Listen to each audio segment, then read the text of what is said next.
음.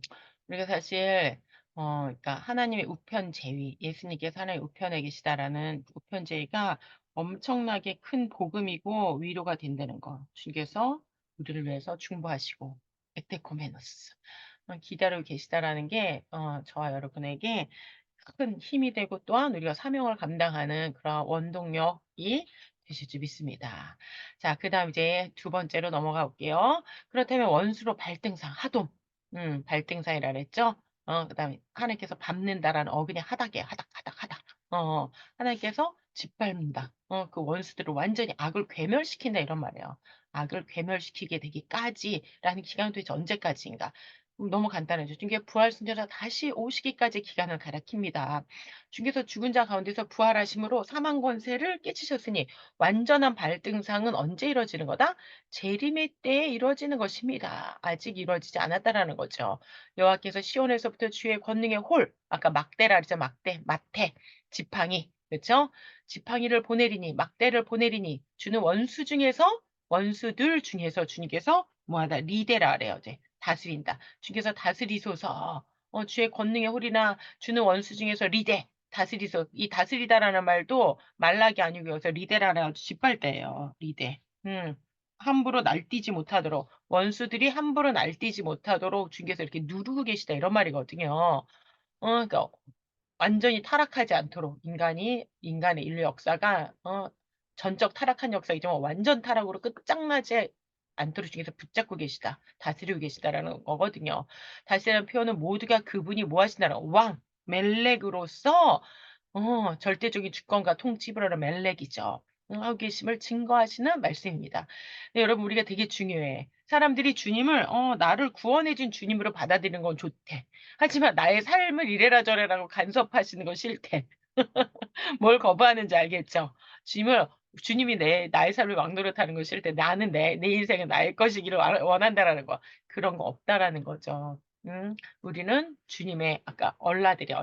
그렇죠? 주님을 따라가고 주님의 말씀에 순종하고 나아가는 그걸 기쁨으로 여기는 그러한 주님의 왕되심 로드십만 인정하는 게 아니고 주님의 뭐야 킹십이에요. 킹십. 사람들이 로드십은 되게 많이 인정을 한단 말이에요. 하지만 이 막대가 상징하는 게 뭐다? 킹십이다. 킹십. 주님의 킹십. 킹십을 인정하지 않는 성도는 사실은 성도라고 할 수 없잖아요. 마귀들도 하나님을 인정을 해요. 예수님을 인정을 해. 하지만 그 통치를 받기 원하지 않는 거잖아요. 그렇게 되면 안 된다라는 거지. 그죠? 우리가 주님의 킹십을 인정하는 건 사실은 너무나도 성도로서 너무나도 중요한 거라는 걸 우리가 기억할 필요성이 있습니다. 자, 그래서 증거를 하나님께서는 내가 나의 왕을 내 거룩한 산 시온에 세웠다 하리로다. 시온에서 뭐가 나온다 그랬어요. 시온에 세웠다 하시고 그걸로 끝나죠. 또 시온에서 진리의 말씀이 나온다.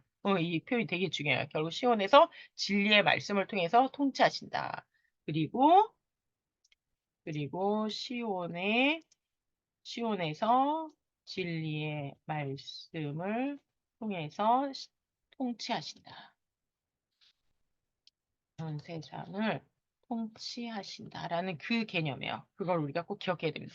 자, 본 시편 110편 3절에 주의 권능의 날 아까 욤 하일이라 그랬어요. 욤 헬레카 당신 카가 붙으면 이제 당신이거든요. 줄여서 욤 하일 군사력의 날 군사력 총동원의 날을 얘기하는 거예요. 군사력의 날 군사력의 날에 라 합니다. 우리말로 하면 국군의 날이 비슷한 건가? 자, 구의 권능의 날이나 그럼 어느 때입니까? 주께서는 내가 세상에 화평을 주러 온 줄 생각하죠. 화평이 아니라 뭘 주러 왔다? 검. 검은 뭘 상징해요, 여러분? 성경에서 검은 뭘 상징합니까? 검은 뭘 상징해요? 말씀이지 뭐 말씀. 말씀의 검이잖아요. 말씀 진리의 말씀. 그렇죠. 우리가 사단을 뭘로 싸워서 이겨요? 말씀으로 싸우잖아요. 검을 줄 아는 말씀하시잖아요. 다시 말해 말씀의 검으로 싸워 승리하도록 하기 위해서 오셨다는. 그래서 이 세상 임금이 쫓겨나리라. 여러분 세상을 우리가 싸워서 이기는 방법은 뭐예요? 말씀의 검이에요. 주님의 진리의 말씀으로 싸워서 이기는 말씀의 검으로 싸워 승리해요. 그래서 세상 임금을 쫓아내야 된다는 거죠. 이를 거슬러 가면 여자 요소는 내 머리를 상하게 할 것이다. 여기서 머리를 상하다는 게 슈프예요. 슈프. 슈. 수프를 만드는 슈프. 슈프. 아까 마하츠보다는 좀 약한 거야 슈프는 사실은. 마하츠는 완전히 산산이 부셔내 가지고 괴멸시켜 버리는 게 마하츠라면 약간 슈프는 그냥 이렇게 짓누르는 정도거든요. 여자 요소는 내 머리를 상하게 하리라. 그죠? 머리를 짓밟으리라. 하신 말씀을 성취하게 오셨다라는 때문에 이것이 주의 권능의 날인 것입니다. 이제 거짓과 아비, 아까 우두머리 로시라 그랬죠? 그죠? 거짓의 아비, 거짓과 아비라, 거짓의 아비라는 거짓의 아비인 마귀의 권세 아래 굴복하여 사망의 중노를 하며 살지 않도록 하기 위해서 주님께서 우리를 다시 말해 군사력의 날, 다른 말로 하면 성도에게 있어서는 뭐예요? 승리의 날. 하지만 적들에게 있어서는 무슨 말이에요? 심판의 날이지, 심판의 날. 그쵸? 우리가 믿는 사람이니까 승리의 날, 우리에게는. 하지만 적들에게는 무슨 날이다? 적들에게는 심판의 날. 우리에게는 성도들에게는 무슨 날? 승리의 날. 대승을 거두는 날이 바로 무슨 날이다? 주의 권능의 날, 욤하이라. 그날의 주의 백성이 거룩한 옷을 즐거이 자원하니 네다보트예요. 네다보트예요. 그래서 즐거이 자원하니라고 번역을 했지만 원문은 뭐야? 자원제물이라는 거야. 우리가 주님 앞에 그 거룩과 카도시와 하달 위험을 옷 입고 나가는 자원제물이다. 그리고 새벽 모태로 이 원문이 이렇게 돼요. 새벽 모태로부터 우리가 새벽녘을 히브리어로 새벽 모태예요. 이게 되게 시적인 표현이지. 이게 주님 우리를 궁일이 여겨 주실 때 레헴이에요. 레헴 자궁이야 자궁. 새벽의 자궁으로부터 당신의 이슬, 당신의 그 청년들이 나으는 도단 없어. 그냥 당신의 청년들이 당신께로예요. 당신의 청년들이 당신께로. 요렇게 돼 있어, 원문은.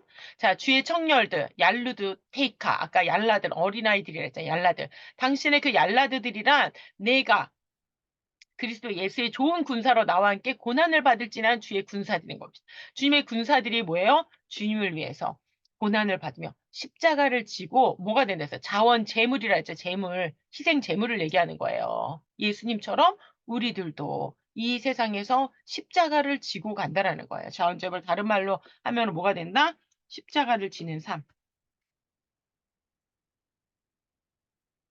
지는 삶을 얘기하는 거예요. 네다보트. 우리가 주님의 네다보트 십자가를 지는 삶으로써 무슨 옷을 입는다? 우리가 거룩의 옷을 입고 위험해요. 근데 이런데 우리가 이거 무슨 수를 입을 거야? 응? 우리 스스로는 입을 수가 없어요. 그래서 이슬이라고 그런가, 탈이라고 그런가, 탈. 이슬은 스스로 아무것도 할 수가 없잖아요. 이슬이 맺혀지는 거잖아. 그쵸? 주님 안에서. 주님의 은혜 가운데. 그렇다면, 거룩한 옷, 하드레 코데시, 거룩한 위험, 직역하면, 코데시는 거룩이고, 하드레, 하달이거든요. 하달. 하달은 위험이야. 배는 가지고 이런 말이에요. 거룩한 위험을 가지고를 의역을 해서 그냥 거룩한 옷 입고 이렇게 번역한 거예요. 거룩한 군복을 입은 용사들은 다시 말해 신약으로 따지면 전신갑주를 상태를 나타내는 셈인데 어찌하여 코데시 거룩이라고 말하는가? 이에 대해서는 우리가 요한계시록 19장을 통해서 알 수 있는데 내가 하늘이 열린 것을 보리니 보라 백마탄 보라 백마탄 자가 있으니 그 이름은 뭐다? 충신 헤세드 그리고 진실 에메트 주님께서 우리를 향해서 뭘 가지고 계시다라는 거예요. 충신 반드시 이루어지는 사랑을 얘기하는 거잖아요. 주님의 진리에 대한 사랑 에메트잖아요. 그렇죠? 주님과 우리의 관계를 나타내는 그 용어가 지금 충신과 사랑이에요. 충신과 사랑이라 그가 공의로 심판 이게 이제는 무서운 거지. 그렇죠? 공의로 심판 미슈파트 우리도 다 죽을 수밖에 없는 존재인데 우리가 사는 건 뭐 때문이에요? 이 헷세더가 에메트 때문에 사는 거예요. 주님께서 나 대신에 이걸 죽으시고 나를 주님의 사랑으로 주님의 진료로 감싸 주셨기 때문에 칭의라고 하잖아요. 그냥 미슈파트가 그대로 적용되면 살아남을 사람이 아무도 없지. 그쵸? 미슈파트로 심판하며 싸우더라 하면서 하늘에 있는 군대들이 희고 깨끗한 세마포를 입고 백마를 타고 그를 뭐하더라 따르더라. 희고 깨끗한 세마포 이게 뭐예요? 바로 카도시를 나타내는 요한계시록의 용어예요. 주님의 그 거룩한 용사들을 나타낼 때 시편 110에서는 아까 이슬로 다 표현을 했어. 근데 지금 계시록 19장에서는 뭐라고 표현해? 희고 깨끗한 빛나는 세마포. 그러면 거룩한 위엄의 옷, 즉 세마포가 구체적으로 무엇인가 이 점을 확실해야 됩니다. 그에게 허락하사 빛나고 깨끗한 세마포를 이렇게 하셨는데 이 세마포는 성도들의 뭐다? 옳은 행실이로다. 성도들의 옳은 행실이로다. 성도 그랬는데, 아, 너무 욕심 많고 맨날 사기치고 맨날 거짓말하는 그런 존재가 되면 안 되겠죠. 이 말씀 속에는 신학적인 면과 교훈적인 면이 이게 이제 유도서 목사님의 사실은 탁월함, 개혁주의의 탁월함이에요. 그냥 교훈적인 면만 보면 뭐야. "그러니까 옳게 살아야지."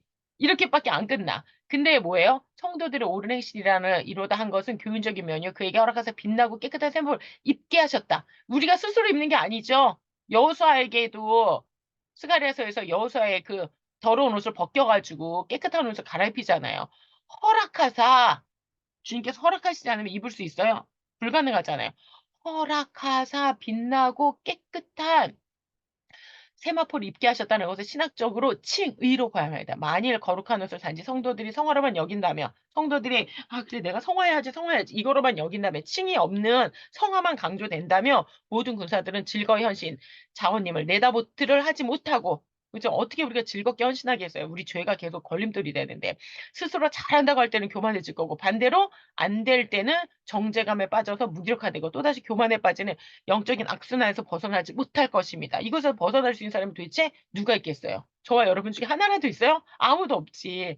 교만해졌다, 우울해졌다, 교만해졌다, 우울해졌다 이렇게 될 거 아니에요. 이처럼 주님께서 성도들의 주님의 의의 옷, 십자가의 보혈의 옷을 입혀 주시기에 성도들은 그 힘으로 하루하루 성하며 사랑을 먹게 된다는 것. 이 제가 이거를 갖다가 이번 주에 설교를 했더니 이제 저희 애가 "두 형제 이야기다 딱." 그리고 두 형제 이야기가 내용이 이거잖아요. 형이 죽음으로써 형의 옷을 남겨줬기 때문에 그 옷을 입고 동생이 변화돼서 감사함으로 살아가는 거잖아요. 그리고 이 내용이 뭐예요? 시편 131 편이에요. 31 편에 뭐야 "내가 나로 말미암아 큰 일을 꿈꾸지 아니한다." 이렇게 표현한단 말이야. 나 스스로는 아무것도 할 수 없다라는 거야. 나는 주님 그 어미 품에 젖된 아이처럼 주님만 바라보고 여호와만 바라보고 살아갈 수밖에 없습니다. 주님의 은혜로 제가 거룩한 옷을 입고 아까 위엄의 옷을 입고 정말 새벽 이슬 같은 주님의 청년 어린아이로 살아갈 수 있습니다라는 그 고백이 너무나도 웅장한 시인데 그 웅장한 시 안에 우리가 주님 안에서 살아갈 수 있는 게 어떤 것인지 그 주님의 신령한 젖을 먹지 않으면 살아갈 수 없는 그러한 존재라는 것을 지금 전적인 은혜라고 그러죠. 우리가 전적인 은혜. 그거를 지금 보여주고 있는 거예요. 근데 대부분 이 부분을 설교할 때 거룩한 세마포를 입어야 된다는 교훈적인 면만을 너무 강조하는 거지. 여러분이 이 시편을 마찬가지예요. 시편을 딱 봐도 이제 110편 같은 경우 워낙 유명하니까 메시아 시편으로 설교를 하시는데 앞뒤에도 보면 시편 109 편도 보면은 그런 고난이 나오거든요. 예수님하고 사실 연결해서 봐야 되는데 그러지 못하고 설교하는 부분들이 너무 많아. 여러분들이 그 시편을 하면서도 주님을 바라봐야 되고 우리가 얼마나 연약한 존재인지를 아는 게 사실 너무나도 중요해. 그러지 않으면 우리 스스로는 할 수가 없어요. 음. 그럼 우리 스스로 한다 그러면 할 때는 교만해져. 안 될 때는 절망해. 이게 계속 롤러코스터를 타는 거지 진짜. 그렇게 되지 않을 수 있는 건 뭐예요? 주님께서 하신다라는 거. 주님께서 우리를 잡고 계시고 우리는 주님만 바라보고 가야 되는 나 자기 자신한테 포커스를 맞추면 안 된다라는 걸 꼭 기억해야 된다라는 거죠. 그러면 어찌하여 주의 군사를 취임해 새벽녘의 이슬청요 영롱하고 순수한 빛을 반사하는 은혜의 생명력을 상징하는 그러한 이슬 청년들이라 이설 청년들이라 하였는가. 비가 적은 팔레스타인은 여름 건기 시에 새벽 이슬은 모든 식물을 활력을 주는 무엇과 같다? 생명수. 여러분 이스라엘 과일 먹어보셨어요? 저는 이스라엘 오렌지 먹다가 진짜 깜짝 놀랐어. 너무 향이 진해 가지고 '이게 과일이야 향수야.' 할 정도로. 왜냐하면 비가 많이 오지 않기 때문에 당도가 엄청 높고 향이 엄청 진하단 말이에요.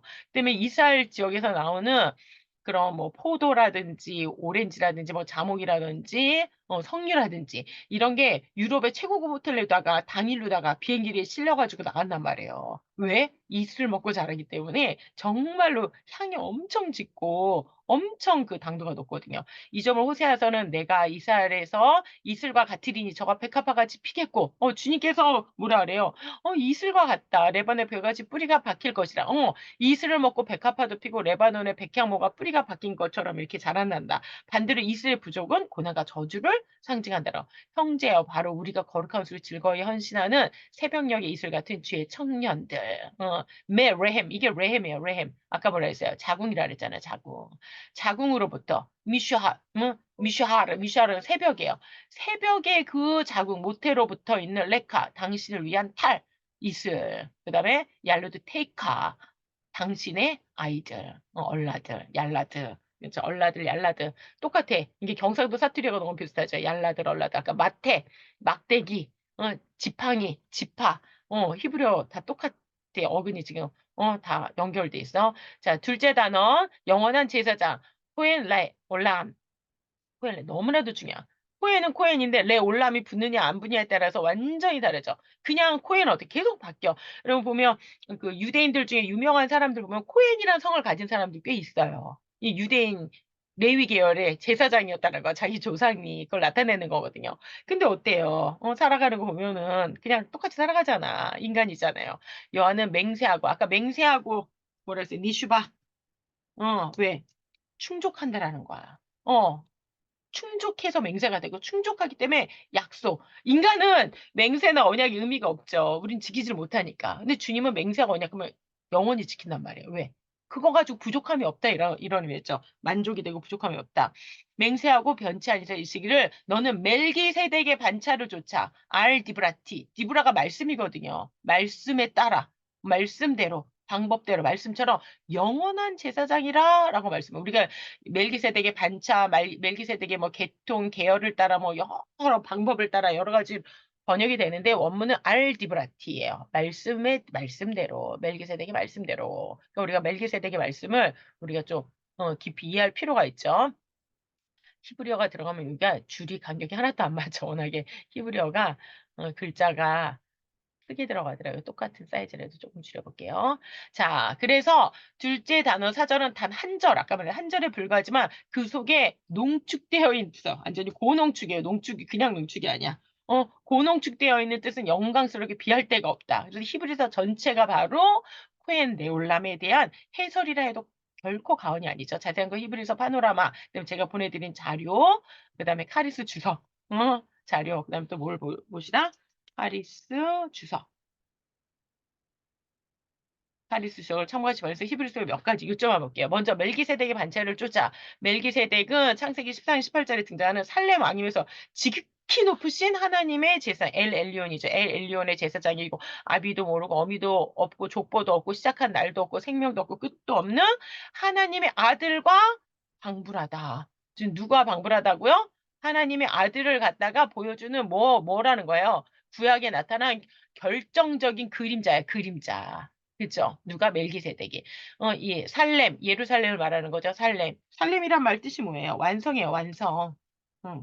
완성의 도시의 왕이면서 왕 같은 제사장인 거죠. 그렇다면 아론의 반차가 아닌 멜기세덱의 반차를 쫓은 제사장이라는 말씀이 어떤 의미인가? 이 점 히브리서에는 이제 만일이란 단어가 있어요. 우리 이제 번역에 나오지 않지만 만일 아론계의 제사장 직분을 말하면 온전히 얻을 수 있다면 아론의 반차를 쫓지 않는 멜기세덱의 반차를 다른 별다른 헤테론이야 헤테론 전혀 다른 종류 다른 속성의 제사장은 세울 필요가 없겠죠. 하나님께서 번거롭게 왜 레위 자손을 세우는 것도 힘들었어. 걔네 훈련시키는 것도 힘들었어. 근데 주님께서 왜 중간에 그걸 갖다 개혁해요? 왜 전혀 다른 헤테론으로 다른 속성의 제사장을 왜 세워?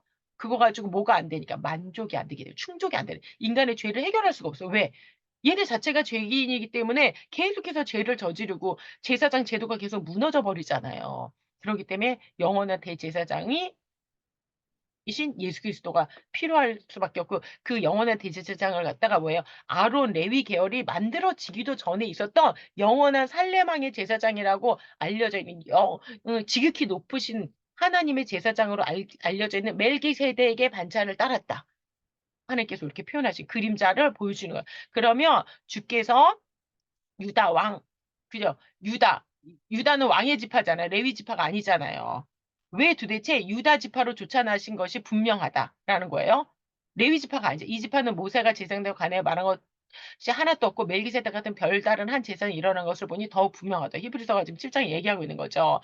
레위 지파하고는 별다른 지파이고 그래서 유다 지파 다윗 왕의 후손으로 오셨는데도 불구하고 영원한 대제사장이다. 그러니까 한마디로 개혁. 이 개혁이라는 단어 히브리서 9장 10절에요. 디오르도세우스. 헬라어는 저도 어려워. 저는 히브리어가 훨씬 쉬워 진짜. 디오르도세우스 발음도 어려워.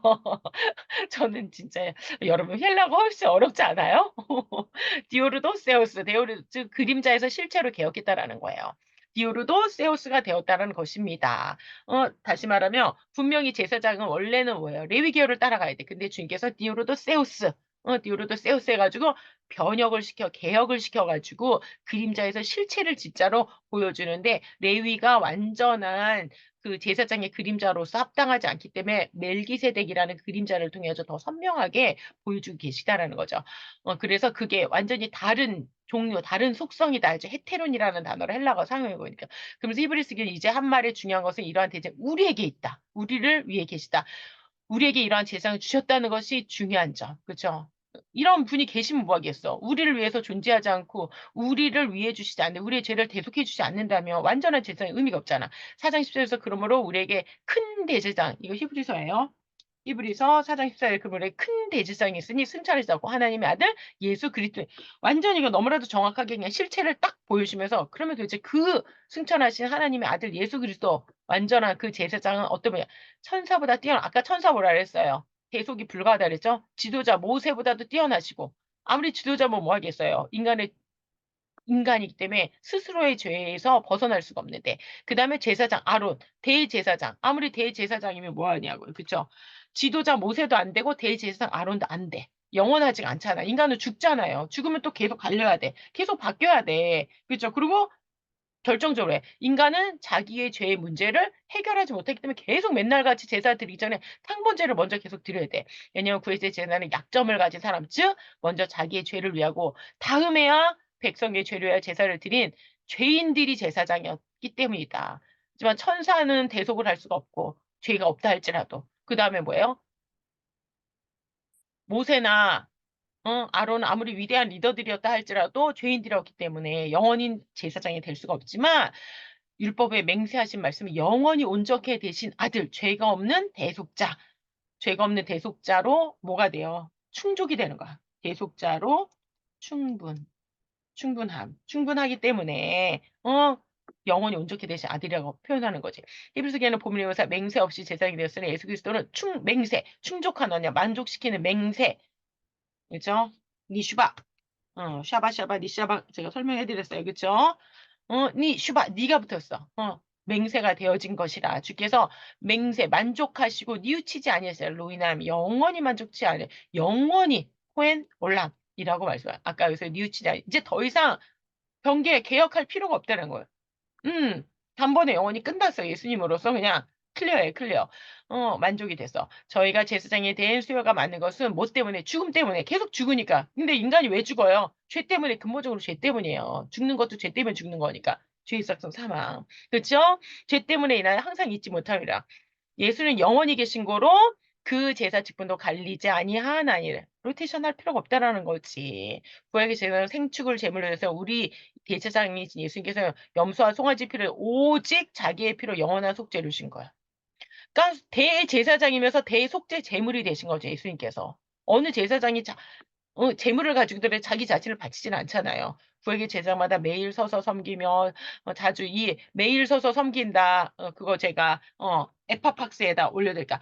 에파팍스 되게 중요한 개념이에요. 응? 이따 한번 시간 되면 볼게요. 에팍스는 그냥 단번에야. 근데 그냥 단번으로 한 번으로 일했어. 근데 에파팍스면 단번에 영원히. 더 이상 필요 없어. 한 번 했는데 그걸로 그냥 올킬인 거지 한마디로. 다 이루신 거야. 구약이 제말다 매일같이 드리는 건 뭐야? 안 되니까 매일같이 드릴 수 없어요. 근데 그리스도께서는 영원한 제발 단번에 영원히 once for all 단번에 영원히 단번에 모두를 갖다 다 커버한다라는 거예요. 에파팍스를 드리고 하나님의 우편에 앉으셨다. 이래서 뭐가 불가다라는 거예요. 화채설 불가예요. 이거 주님의 몸이에요? 아니야. 주님의 몸을 상징하고 기억하고 기념은 해. 하지만 이것은 주님의 몸이 절대 될 수가 없대. 왜? 단번에 영원히 들으셨거든요. 모세도 지팡이를 2번 내리치면 안 된다는 거예요. 왜? 이걸 거스리는 거예요. 단번에 영원히 이루셨는데 뭘 자꾸 해? 응? 여러분 결혼식 한 번 했으면 되는데 왜 자꾸 막 한 번 싸고 나면 결혼식 다시 해? 또 싸고 나면 결혼식 다시 해? 그거랑 똑같은 거야. 그러면 첫 번째 결혼식이 무효화되는 거나 마찬가지. 그게 부족했다라는 거거든. 근데 주님께서 이루신 건 전혀 부족해. 에파팍스는 무지 강력한 단어예요. 에팍스라는 단어는 그냥 한 번 이런 말이야. 근데 에파팍스 단번에 그냥 다, 단번에 짠, 하고 모든 게 다 흘려버리는 게 에파팍스란 말이에요. 때문에 화채설에 불과. 근데 사람들이 볼 때는 화채설이 되게 거룩해 보이니까 속아 넘어가기 딱 좋게 생겨 있죠. 그쵸? 자, 그래서 구약의 제사는 그림자인 성소인, 그쵸. 사람이 지은 손으로 들어갔으나 우리에 있는 대장 하늘에 있는 참 성소에 들어가셨고, 그걸로 끝나지 않고 우리도 그것을 인도하신다라는 거죠. 중요한 거는. 구약의 제사로는 지성소에 들어가는 길이 열리지 않았죠.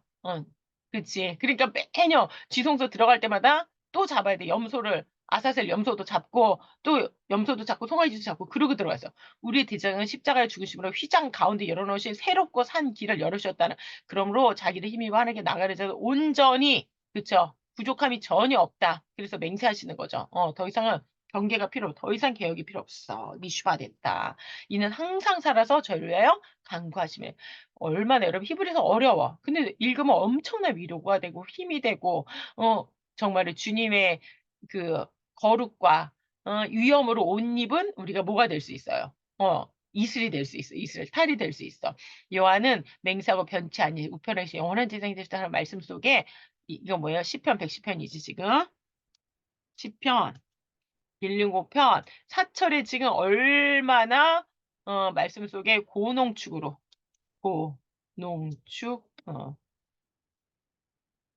문서체에선 잘 안 쓰지만 제가 이 단어를 쓸게요. 진짜 너무 고농축되어 있기 때문에 완전 고농축으로 함축되어 있다. 그렇기 때문에 4절은 짧지만 너무나도 중요한 말씀이고 4절을 읽을 때는 무엇과 같이 읽어야 된다? 히브리서를 읽어야 된다. 여러분 히브리서 카리스 주석으로 시간 날 때마다 제가 보내드린 거 꼭 보시기 바랍니다. 자, 주의 우편에 계신 마지막 심판의 주입니다. 그 노하시는 진노하시는 날에 열왕을 쳐서 파하실 것이라. 주님께서 결국은 열왕들을 치고 열왕들의 머리를 치고 그쵸? 이게 5절, 6절, 7절에 짜르륵 나오세요. 주께서 그 노하시는 날, 크고 두려운 날, 이제 해가 이게 요엘서에 되게 자세히 나와 있죠. 핏빛같이 변해 누구든지 여호와의 이름을 부르는 자는 여호와의 이름을 뭐라고 불러야 돼요? 아도나이, 나의 주님이라고 불러야지. 그쵸? 한 종말론적인 말씀이다. 또한 계시록 6장에도 보면 땅의 임금들이 왕족들과 장들과 부자들과 강한 자들과 각종과 자주자 시민들과 굴과 산 바위 틈에 숨어 산과 바위에 이르되 우리 위에 떨어져. 여러분 보세요. 산과 바위에게 이르되 뭐라 우리 위에 떨어져 보좌의 지신에 낯에서 어린 양의 준의 소리를 가리우라. 여러분 산사태 일어나는 왜 작년에 산사태가 엄청 많이 일어났어요. 비가 오면서 막 전 세계적으로 산사태 영상 우리나라도 마찬가지였고 보기만 해도 진짜 무섭죠. 그쵸? 근데 뭐라고 이 사람들이 바란대요. 저 산들이 나에게 쏟아져서 내가 산사태에 밀려 그 밑에 깔리는 게 좋다라는 거야. 왜?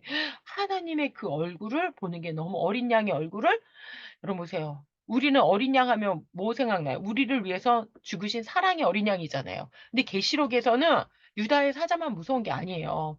어린 양이신 그 예수님을 무시하고 짓밟은 사람들은 그 어린 양의 진노가 무서운 거예요. 우리가 상상을 무엇을 하든 그 이상이지. 감히 우리는 상상도 안 되잖아. 어린 양의 그 진노라는 게 우리는 얼마나 무서운지 상상조차 사실 잘 안 돼요. 그런데 그게 얼마나 무서운지를 표현해 주는 게 계시록 6장이라는 거. 그다음에 열방 중에 판을 시태로 가득하게 여러 날에 머리를 쳐서 또 나오자 마츠루시 머리를 완전히 박살내서 음 파하시며 길가에 시냇물을 마시고 그 머리를 여기서는 막이 아니에요. 루시는 뭐야? 주님의 머리지. 진짜 머리. 군대 장관 대신 주님을 가르치. 주님께서 이겼다. 개선 장군이 된다라는 거예요. 머리를 들고 개선 행진하는 거지. 개선 행진. 마지막 개선 행진. 이는 승리를 나타내는 구약적인 표현이다. 이런 말씀은 교훈적으로는 설명이 불가능하며, 그쵸? 이거를 우리가 막 마지막 엄청난 심판이 있다라는 것을 인간의 눈으로 어떻게 다 설명을 할 수 있겠어요? 신학적으로 받아야 될 말씀은 이 점을 시행해서 저가 모든 원수를 발등상 둘 때까지. 아까 발등상 뭐라 그랬어요?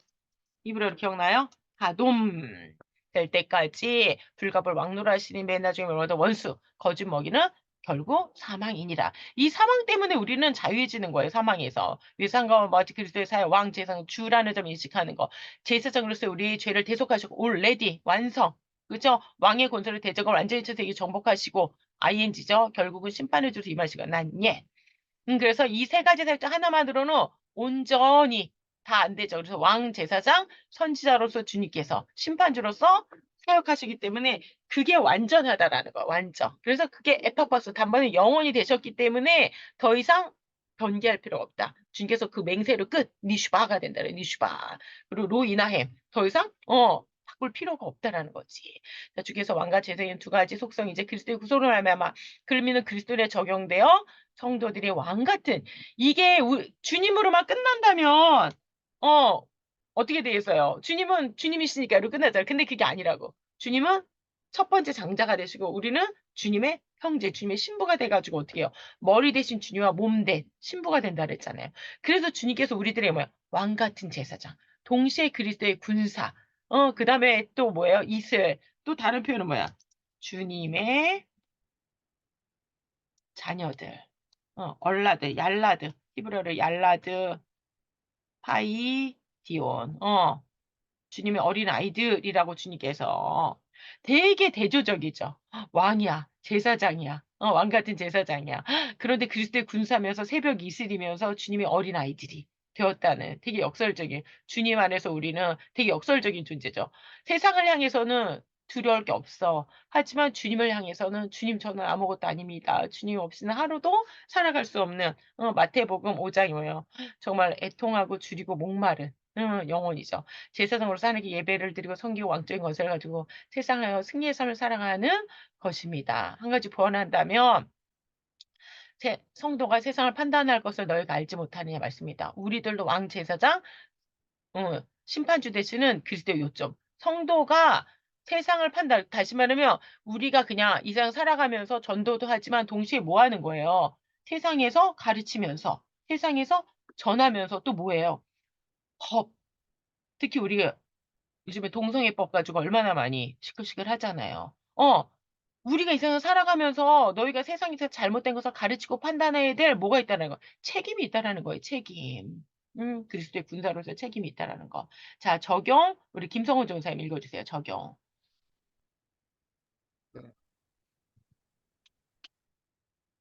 사역에 대해서 레위 계통과 멜기세덱의 반차를 쫓는 영원한 대제사장의 다른 점에 대해서 대속 속죄, 즐거이 헌신하는 새벽 이슬 같은 주의 청년들에 대해서 주님의 마지막 심판과 영원한 다스림에 대해서 아, 묵상 읽으셨구나. 적용. 형제가 누군지 아십니까? 신부는 하나님의 자녀요. 지위는 왕 같은 제사장이요. 형제의 현재의 위치는 사망에서 생명으로 옮겨진 지점이 있고 형제의 사명은 거룩한 옷, 전신갑주, 오직 내려주세요, 말씀이죠. 교수님. 어? 오직 말씀을 읽고 즐거이 헌신하는 아까 네다보트 그 희생 제물이 어, 된다 그랬잖아요. 헌신하는 새벽 이슬 같은 주의 청년, 그 주의 군사, 주님의 자녀인 것입니다. 부족함이 전혀 없죠, 여러분. 부족한 게 있으니까 여기에 뭐 추가할 게 없잖아. 이 정체성을 망각하지 말고 명심. 이게 명심이 바로 뭐예요? 이게 마음의 할례예요, 마음의 할례.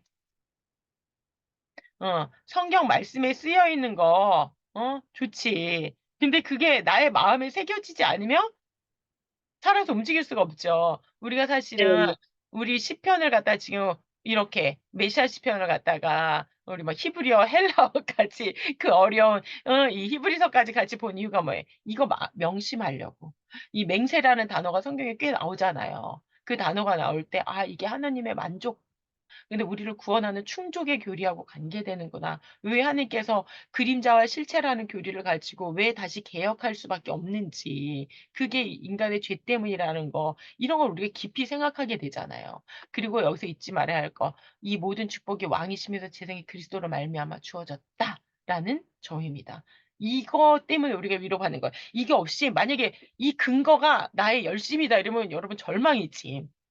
우리 자신을 너무 잘 알잖아요. 오늘은 괜찮아. 근데 내일은 내가 언제 꼬꾸라지고 넘어질지 몰라. 그걸 알고 있잖아요. 근데 내가 넘어져도 날 일으켜 주시는 분이 계시구나. 이것 때문에 위로거든요. 아더핑크 목사님 여러분, 하나님의 위로라는 책 꼭 보시기 바랍니다.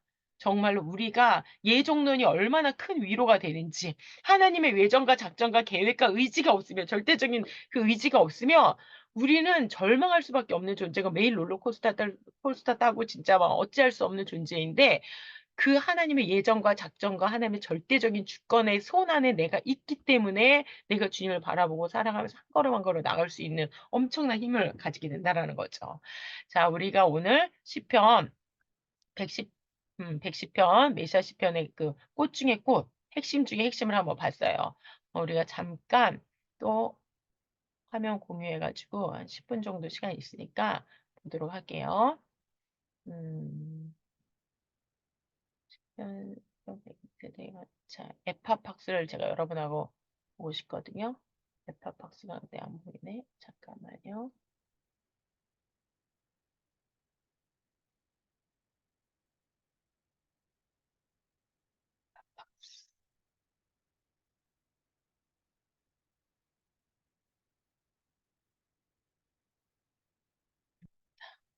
제가 여러분들한테 조금 아까 보내드린 자료거든요. 멜기세덱에 관해서도 제가 여러분들에게 꽤 많이 보내드렸거든요. 아이고, 에파팍스.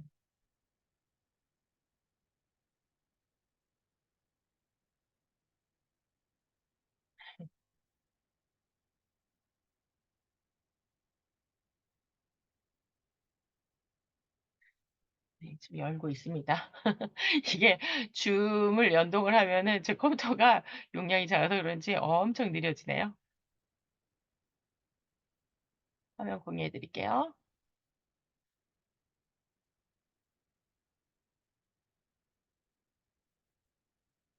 알파박스 단번에 자신을 영원한 구원을 이루신 예수님. 히브리서 7장이에요. 히브리서 7장. 단번에 영원 에파파스 once for all이라고 이제 영어로 번역될 수 있는 그 부분이에요. 우리가 다 7장 여기 한번 볼게요.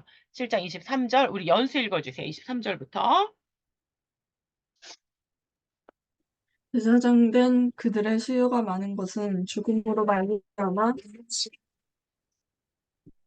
말미암아 항상 잊지 못함이로되 예수는 영원히 계심으로 그 제사장 직분도 갈리지 아니하느니라. 그러므로 자기를 힘입어 하나님께 나아가는 자들을 온전히 구원하실 수 있으니 이는 그가 항상 살아계셔서 그들을 위하여 간구하심이라. 이러한 대제사장은 우리에게 합당하니 거룩하고 악이 없고 더러움이 없고 죄인에게서 떠나 계시고 하늘보다 높이 되시니라. 그는 저 대사장들이 먼저 자기 죄를 위하고 다음에 백성의 죄를 위하여 날마다 제사 드리는 것과 같이 할 필요가 없으니 이는 그가 단번에 자기를 드려 이루셨음이라. 율법은 약점을 가진 사람들을 제사장으로 세웠거니와 율법 후에 하신 맹세의 말씀은 영원히 온전하게 되신 아들을 세우셨느니라. 여기에도 지금 무슨 말씀이 나와요? 맹세의 말씀이라는 표현이 나오죠? 율법은 그림자 역할을 한다면은 맹세의 말씀. 지금 복음이죠, 복음. 신약이죠, 신약은 예수 그리스도 안에서 영원히 온전케 되는 아들을 세웠다는데 먼저 우리 27절에 파파스라는 단어 나오니까 27절에 대조되는 두 단어를 헬라어를 통해서 그리스도의 온전한 속죄를 확실히 하고 있다라는 것을 살펴보고자 한다. 날마다 단번에 해당하는 헬라어 갓 헤메란과 에파팍스. 여기죠. 갓 헤메라요. 갓 헤메라. 갓 헤메라. 갓 헤메라. 날마다 나를 따라서 이런 말이야. 갓 헤마라와 에파팍스. 날마다와 단번에 그러니까 란 이 단어거든요. 되게 중요한 두 단어를 대조시키고 있다라는 거예요, 지금.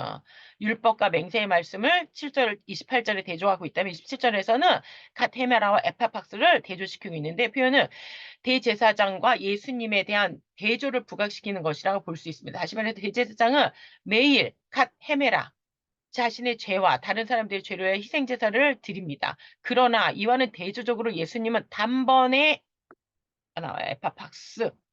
자신을 희생 제물로 드리면서 더 이상의 제사가 필요 없게 되었다는 것입니다. 우리 에파박스라는 개념을 되게 많이 들었는데 좀 자세히 보자라는 거죠. 왜냐하면 예수 그리스도 희생 제사는 새롭고 산 제사로 언제나 존재하기 때문입니다. 그러면 잠깐 있다 사라지는 것은 새롭고 살아있다라고 얘기하잖아요. 존재한다라는 단어 자체가 뭐예요? 계속 있어야 돼, 계속. 뭐 잠깐 있다 사라지는 건 존재하는 게 아니에요. 이처럼 본서 저자는 본저를 통해 극명한 대조를 통해서 우리의 대제사장인 예수님이 아론의 반차를 쫓은 자들보다 훨씬 뛰어나로서 보여주고 있습니다. 이러한 대조는 28절에 계속 이어지고 있습니다. 참고로 날마다라 번역된 가데메라는 데에서 여러 가지 주석들이 있지만 가장 적합한 해석은 제사장이 부주의로 범죄할 거 매일의 속죄 제사를 드려야 할게 히브리서 저도 이러한 표현을 사용하고 있다는 것입니다. 각주를 제가 좀 자세히 다뤄서 각주를 보실게요. 자, 히브리서 기자는 네, 김성호 조에서 이거 읽어주세요. 히브리서 기자는 각주일 교수님 들려요? 네, 들려요. 아, 네. 히브리서 기자는 그리스도가 자신의 생명을 하나님께 드렸다는 사실을 그의 대제사장직의 핵심적인 기능으로 제시한다. 여기서 단번에 해당하는 헬라어 에파팍스는 단 한 번 유일회적이란 뜻의 헬라어 에팍스보다 더 강한 표현이다. 이 말은 본절의 날마다라는 말과 대조되는 낱말이다. 즉 그리스도는 죄를 위한 제사를 반복적으로 드릴 필요가 없다. 그 이유는 반복적인 제사는 불분명한 불충분함. 불충분함을 말하고 있기 때문이다. 그는 자기를 단 한 번 제사 드림을 드림으로 구속 사업을 완전히 영원히 이루셨다. 따라서 세상 끝날까지 그리스도의 성육신과 희생 제사는 반복되지 않으며 반복될 필요성이 없다. 죄 없으신 완전한 대제사장인 그리스도가 완전한 자신을 제물로 드린 그의 속죄 사역은 일시적인 레위 계통 제사장들의 속죄 사역과는 달리 단 한 번으로 에파팍스 영구화 될 수 있었다. 결국 저자는 본절을 통해서 레위 계통의 대제사장들의 불완전성을 강조함과 동시에 죄 없으신 하나님의 아들이 자신을 제물로 바친 그리스도의 속죄의 완전성을 설명하고 있다. 그렇죠. 그러니까 에팍스라는 단어라고 보였어요. 그냥 한 번 이런 말이야. 1회.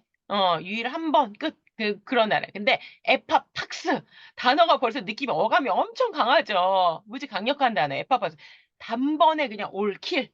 단번에 다 끝냈어. once for all 이란 말이에요. 그런 의미에서 이 에파팍스가 되게 중요한 의미를 가지고 있다. 그 반대말이 뭐야? 컷 헤메라. 매번 매일매일 이런 말이거든요. 날마다 이런 말이에요. everyday everyday.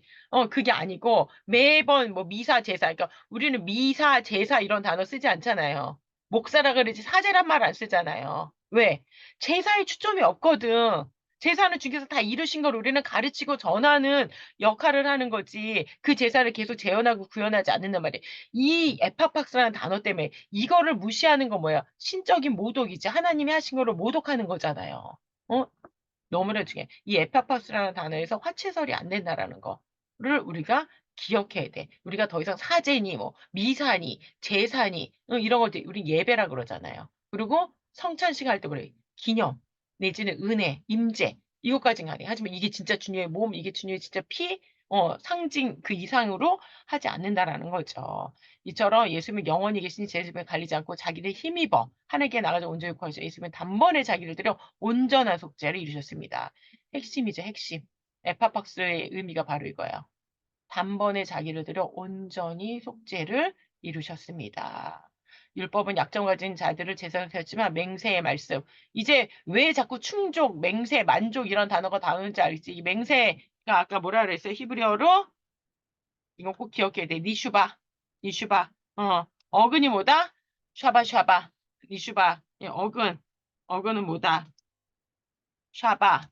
만족시키다. 만족시키다.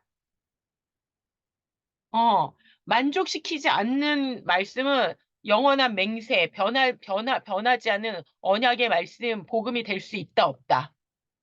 안 된다. 우리가 주님께서 맹세의 말씀이다, 언약의 말씀이다, 새 언약의 말씀이다, 영원한 언약이다라는 뭐가 돼? 주님 앞에서 샤바가 돼야 돼. 만족이 돼야 돼요.